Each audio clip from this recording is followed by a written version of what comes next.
ఇది ఎజెండా మేము బయటపెట్టడమే కాదు, ఆంధ్రప్రదేశ్ మంత్రి నిమ్మల రమానాయుడు గారు కూడా రేవంత్ రెడ్డి బండారాన్ని బయటపెట్టిండు.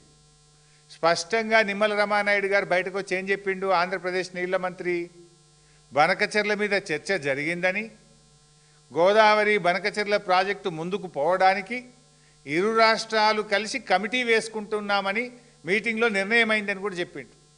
ఏది? గోదావరి బనకచెర్ల ఇష్యూ పరిష్కారానికి ఇరు రాష్ట్రాలు అధికారులతో ఒక కమిటీ వేసి దీన్ని మేము పరిష్కారం చేసుకొని ముందుకు పోతాము అని చెప్పి ఆంధ్రప్రదేశ్ నీళ్ల మంత్రి కుండబద్దలు కొట్టినట్టు రేవంత్ బండారాన్ని బయటపెట్టాడు. రేవంత్ ముఖం నల్ల ముఖమైంది, చేసిన ద్రోహం బట్ట బయలైంది. సంకలదొచ్చి బనకచెర్లకు తల ఊపిండు.